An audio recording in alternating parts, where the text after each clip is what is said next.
Kahal Kadosh V'Nirba, nous avons vu dans la paracha de Shemot que lorsque Dieu va mandater Moïse pour sauver le peuple, il est d'une telle humilité qu'il ne se sentira pas à la hauteur d'accepter une telle mission. Eh bien, nous verrons de la même façon que pour la Haftarah de Shemot, en tout cas selon certaines coutumes séfarades, puisqu'il existe plusieurs coutumes de l'Haftarah, eh bien, on nous rapporte ici les propos de Yirmeyahu, du prophète Jérémie, qui lui aussi est convaincu de ne pas avoir l'aptitude nécessaire pour accomplir la grande mission que Akadosh Baruch Hu veut lui confier.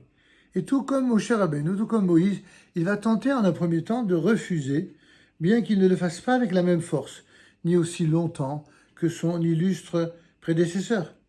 Lui aussi craint de ne pas être accepté par le peuple et au contraire de subir même ses attaques.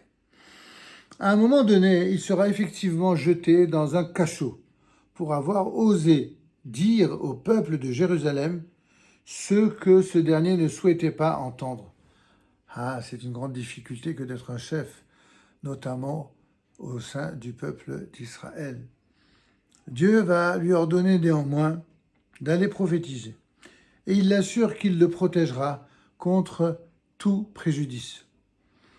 Dieu montre alors à Jérémie deux symboles prophétiques de sa mission et l'envoie dire aux citoyens pleins de suffisance de Yehuda que la destruction arrivera du nord, Mitzafon Tipata Halara.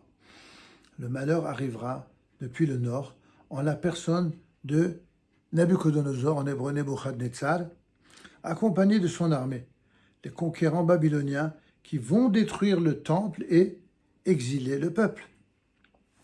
Les premiers mots que Jérémie va adresser au peuple juif sont cependant des paroles qui expriment l'amour divin et constituent aujourd'hui encore l'un des plus célèbres messages prophétiques. Ainsi, Dieu n'oubliera jamais, et Dieu n'oublie jamais, la fidélité d'Israël depuis sa naissance en tant que peuple, et même s'il doit parfois user de sévérité parce que ce dernier a fauté, cela n'affecte en rien son amour pour Israël, et Israël a donc la promesse qu'il survivra et connaîtra de nouveau la prospérité.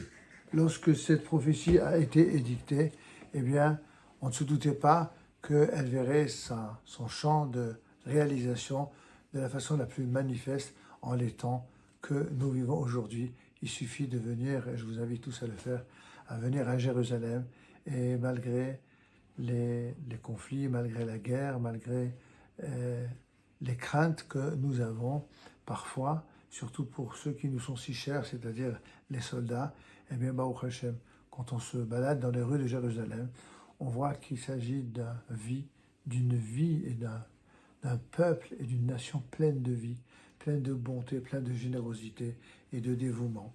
Et cela, c'est quelque chose, quand on a un regard honnête et bienveillant, on ne peut qu'être en admiration devant cette réalité-là, surtout lorsqu'on voit de qui on est entouré et de quelle attitude de couardise parfois les nations, certaines en tout cas d'entre elles, eh bien, se comportent vis-à-vis d'Israël.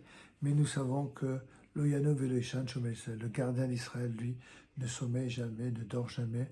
Il veille sur nous et c'est grâce à ce soutien du Dieu d'Israël sur son peuple que nous savons aujourd'hui plus que jamais que rien de tous ces obstacles, de toutes ces vilainies, de toutes ces haines n'empêcheront le peuple d'Israël de progresser, de grandir et de faire grandir autour de lui le peuple d'Israël sur sa terre ainsi que l'humanité tout entière. Amen.